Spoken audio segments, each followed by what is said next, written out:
Dear brothers and sisters, last week I spoke about this idea of figuring out what to do when there is so much to do, and how to actually choose a path forward and keep our priorities as the priorities that Allah subhanahu wa ta'ala has intended for us. And I mentioned the narration of Abdullah ibn Umar radiallahu ta'ala anhuma, when he was frustrated that a group of people that would have taken part in the murder of Al-Hussein radiallahu ta'ala anhu, spilling the blood of the grandson of the Prophet sallallahu alaihi wasallam, would have the audacity to speak about, whether or not the blood of a mosquito coming on the garment of one would nullify their prayer. Speaking about the idea of priority. Where are your priorities? And then once you see so much that's happening and you can exert yourself towards causes of good in so many different directions, how do you choose which cause without becoming completely exhausted and eventually rendered idle?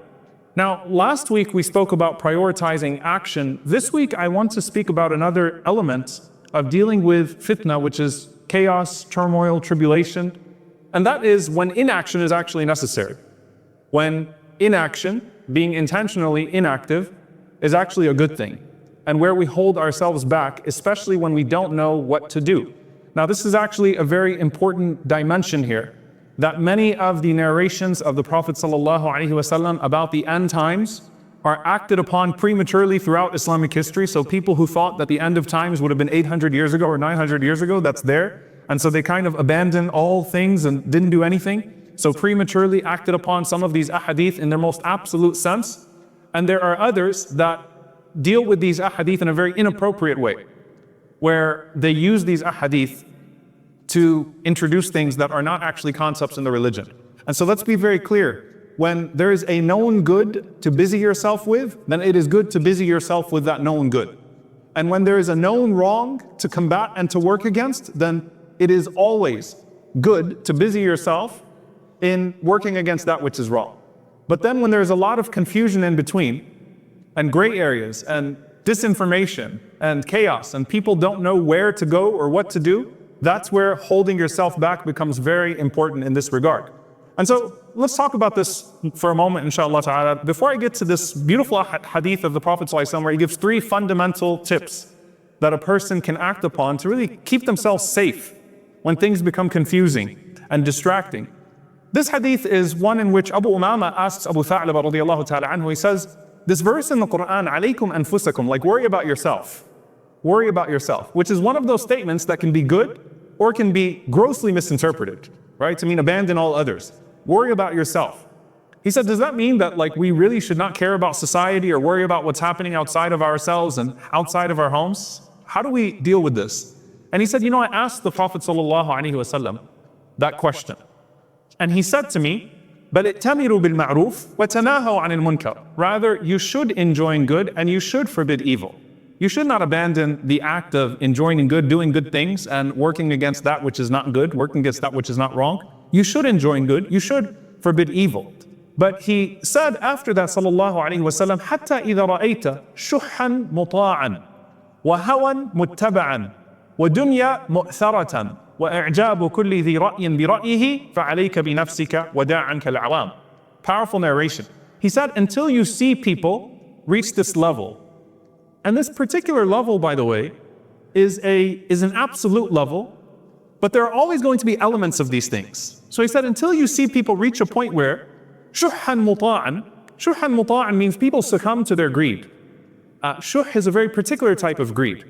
It's to hold back what is due to God or due to the people around you. So holding back zakah, or not fulfilling the rights of your family, not fulfilling the rights of your society upon you, holding back your wealth, holding back what you owe to others.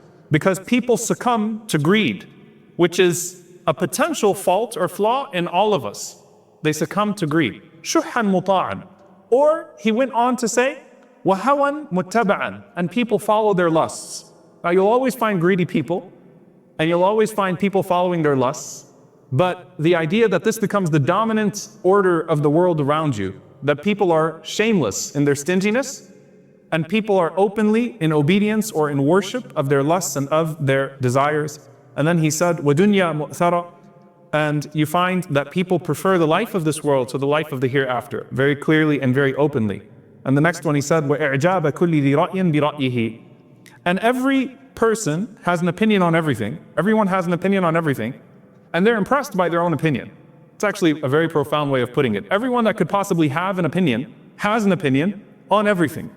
So you have an opinion on everything from religion to science to medicine to biology to sociology. You know it all because you got something on WhatsApp that looked very compelling and you forwarded it, and you were very compelled by it and very compelling with arguing why it's true. So, there's very little dispute in the world today that there is mass disinformation. The dispute is about who's causing the mass disinformation, right? And who should be checking it, not whether or not there is mass disinformation. That's a fact at this point, right? We live in a post-truth world. But everyone that has an opinion on everything and is impressed by their own opinion. And if they have the spiritual corruption that is mentioned in the previous 3 categories, then their opinions are likely to follow that which gives them access to their lusts and makes them feel better about succumbing to their greed. This is the way it is, this is why we're like this, and so everyone sort of succumbs to that. So fitna in this sense makes things very, very confusing and very difficult for a person to move forward. So the Prophet ﷺ said, so at that point, عَلَيْكَ بِنَفْسِكَ, look, worry about yourself. وَدَعْ عَنْكَ الْعَوَامِ, and leave the things that people are talking about and the affairs of the people, the masses. Stick to yourself, stick to what you know you should be doing with yourself, and leave off what everybody else is doing and everybody else is thinking of and the gossip of the day. Stick to yourself. So what are the ways then that you stick to yourself, and what's a healthy way to do that? And this is the narration that I actually wanted to share with you today. It's a narration from Uqba bin Amir radiallahu ta'ala anhu. He asked the Prophet sallallahu alaihi wasallam, Ya Rasulullah, man najah? How do you stay safe? How do you stay saved? How do you protect yourself? We see corruption on the rise. We see a lot of things that we're hearing about and we don't know what to believe and what to not believe. What do I do? Man najah. Greed is overtaking us, and the Prophet ﷺ said, I don't fear for you poverty. There's a lot of poverty in the ummah. Prophet ﷺ said, that's not my fear for you. Poverty is not the fear. In fact, riches are the fear, because riches bring with them certain corruption, global corruption. That's what I worry about for you, not the poverty part. It's the riches and the corruption that is generated as a result of that. So, Ya Rasulullah, man najah? Like, how do I protect myself? Give me some fundamentals here. And this is where the Prophet ﷺ said 3 things. And listen very carefully. قَالَ أَمْسِكْ عَلَيْكَ لِسَانِكَ. Hold your tongue. Learn to hold your tongue. Like, grab it and hold it, not in the physical sense, but restrain this tongue of yours. Hold yourself. Everyone that has an opinion on everything. You know what? Learn to practice some silence. Hold your tongue. Abu Bakr radiallahu ta'ala anhu literally one day was walking around and he was holding his tongue and he was saying, this thing has driven me to dangerous places. Because it could be one word you say, one thing that you utter, that totally ruins the life of someone else and ruins your own afterlife, right? A word of gossip that's actually a word of slander, a word that is displeasing to Allah subhanahu wa ta'ala. Like, learn to hold it. Even when you're so convinced that you should be saying this, you're weighing in on something you really shouldn't be weighing in on. Learn to not weigh in. Learn to really practice silence. Amsik alayka lisanak. He's saying this to a sahabi, to a companion who's righteous and who's afraid. What about a person who doesn't have that level of taqwa, that level of God consciousness that would govern their tongue and their expression and their keyboards? Amsik alayka lisanak. Hold your tongue. And subhanAllah, one of my teachers actually said that a gem from this hadith is that the Prophet ﷺ mentioned holding on to revelation, that the way of the Messenger ﷺ, the Qur'an and the Sunnah, he said hold on to it with your back teeth, like someone's trying to pull it out of your mouth. And so if you open your mouth to get loose with your tongue about all the nonsense, then the divine revelation and that which is good and righteous will be taken away from you right under your eyes. But a person who's really trying to hold on, guard that which is sacred in their life. Practice silence intentionally. You don't have to weigh in on everything. You can learn to be silent, and whoever is silent is safe. This is actually a saying and a principle, a great principle in our religion. Not when there's an obvious oppression happening in front of you, right? And you say, no, I'm going to stay silent. No, you should say something. Not there, but a samt when things are not really clear. Learn to amsik alayka lisanak. Don't have an opinion when you're not sure. And then the Prophet ﷺ said, وَلْيَسَعْكَ بَيْتُكَ. Hard, by the way, phrase to translate. Let your home suffice you. You all are just coming out of quarantine and you're like, don't send us back home. Go home, stay home, learn to enjoy your seclusion.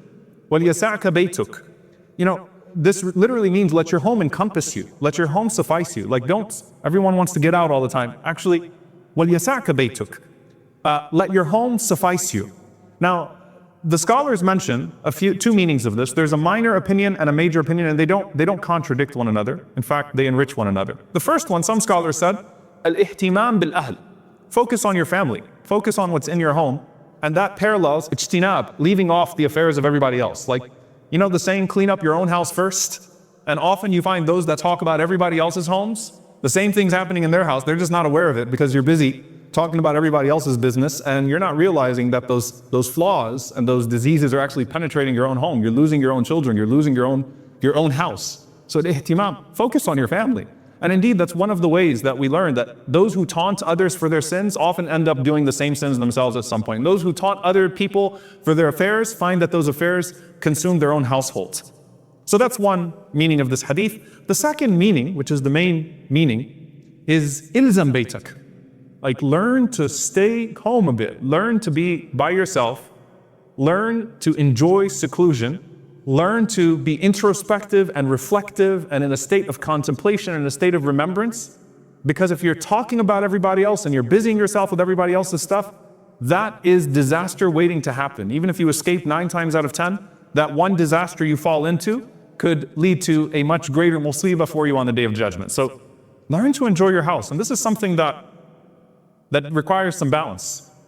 Imam an-Nawawi rahimahullah ta'ala mentions that the believer, when they think of, when they're leaving their home, they leave and they weigh every time they step out of their home a maslaha diniya or a maslaha dunyawiyya. Something that is good for me and my religion, or something that's good for my worldly affairs. Meaning, I'm going out because this is, how can I actually justify? Of course, back then you don't have the world of social media. I'm stepping out of my house. Why am I stepping out of my house? What's the benefit of me leaving my house right now and going out? So what's the religious benefit, or what's the worldly benefit? Am I going to work? Am I going to benefit myself? Am I going to increase myself in risk and sustenance? Or am I wasting my time and wasting my good deeds in the process as well? So why am I leaving my house? The opposite extreme though, some people use this hadith to stop coming to the masjid, or stop going to good things or doing good things. And the masjid is baytu kulli mu'min, as the Prophet ﷺ said. It's the home of every believer. And the Prophet ﷺ said, the gardens of dhikr, the gardens of remembrance and knowledge are gardens of paradise on this earth. You need to immerse yourself in those gardens. So some people use this and they disappear and they say, I'm practicing some seclusion right now. And that's actually a form of self-delusion, because we need these places. We need these good gatherings and these good places and these volunteer opportunities and ways that we can do good for ourselves and do good for the world. وَلْيَسَعْكَ بَيْتُكَ does not discourage this in any way. وَلْيَسَعْكَ بَيْتُكَ means, learn to actually enjoy being alone by yourself sometimes and not diving into a lot of these different things. And there's something very profound, and I hope inshallah you'll remember this, because it actually blew me away when I read it in the context of this hadith. The scholar said, if you look at the Prophet ﷺ, he never forgot his athkar, his remembrance, when he stepped out of his home. And what are those two athkar? Two phrases of remembrance, two athkar, that the Prophet ﷺ always would say when he left his home. The first one, Bismillah, tawakkaltu ala Allah, la hawla wa la quwwata illa billah. In the name of Allah, I depend upon Allah, la hawla wa la quwwata, tawakkaltu ala Allah, la hawla wa la quwwata illa billah. There's no power, no might except for that which is with Allah, with God. And what did the Prophet ﷺ say happens? The devil flees you. The angel calls out and says, Khudita wa kufita wa wukita. You're going to be guided for the day. You're going to be protected for the day from your enemy. You will be protected for the day for any type of harm that would come to you. Khudita wa kufita wa wukita. And this is one narration, but the other narration, listen very carefully, and I want you to try to practice this inshallah ta'ala. And I'll hold myself to it as well. Salama radiyallahu ta'ala anha says, ما خرج النبي صلى الله عليه وسلم من بيتي قط إلا رفع طرفه إلى السماء. I love the imagery here, and I actually just thought about it today. She said, every time the Prophet ﷺ left my house, and he never left my house except that he would do this, he'd look up to the sky. He'd look up to the sky. So let's try to practice this inshallah ta'ala. He'd look up to the sky and he would say, Allahumma inni a'udhu bika an adilla aw udal, aw azilla aw uzal, aw adlima aw udlam, aw ajhala aw yujhala alayya. So profound. He would say, Oh Allah, Allahumma inni a'udhu bika an adilla aw udal. Oh my Lord, I seek refuge in you from going astray or leading astray. Leading or going astray. Being astray or leading astray. Being led astray. Aw azilla aw uzal. Or to slip or cause to slip, or be made to slip. أو أظلم أو أظلم, or to oppress, or to be oppressed. I don't want to be misguided, I don't want to fall, I don't want to oppress, and I don't want any of those things happening to me either. Or the Prophet ﷺ said, أو أجهل أو يجهل علي, or to do wrong or to have wrong done towards me. This is profound. Like, think about the intentionality of stepping out of your house every single day and looking up and saying this dua. I pray that we can practice it, maybe not every time, but at least we can start bringing this in as a sunnah when you walk out of your home and you make that dua. Even if you're in your car, driving out of your garage, if you're coming out of a garage, say the dua and think about the implications of this dua. Like, I'm trying to leave my home today and I don't want to cause harm to anyone, nor do I want this harm to be caused towards me.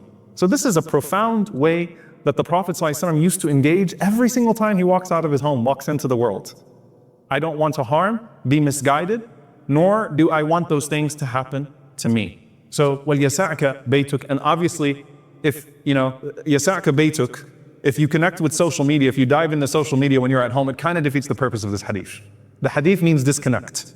The hadith means learn how to cut off and enjoy yourself in seclusion and in solitude. The last one, the Prophet ﷺ said, وَابْكِ عَلَى خَطِيئَتِكَ, and cry over your sins. What this means is that many people focus on either the future uncertainty of the world or the current gossip about other people's flaws, and you have plenty of current and past baggage that you need to cry about and you need to get out of yourself to really exert yourself towards Allah. And He is merciful and He will forgive you when you ask for His forgiveness, but let that be your concern. So some people talk about the fitna, and I think the end of the world, I heard the Shaykh say, 2022 came, all right, the world didn't end. Well, he meant 22.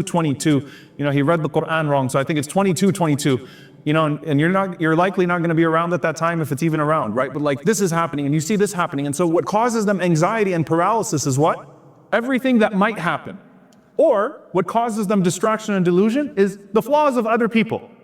And the Prophet ﷺ is saying, bring it back to yourself. You've got your own flaws to work on. وَابْكِ عَلَى خَطِيئَتِكَ. Let that be which keeps you, concerned. I've got things that I don't want to meet Allah with. I don't know when I'm going to meet Him, but I know I will meet Him. Let me work on those things and do that dirty laundry rather than trying to indulge in the dirty laundry of everybody else. May Allah subhanahu wa ta'ala protect us from that delusion. May Allah subhanahu wa ta'ala guide us to that which is pleasing to Him in all of our affairs. Allahumma ameen.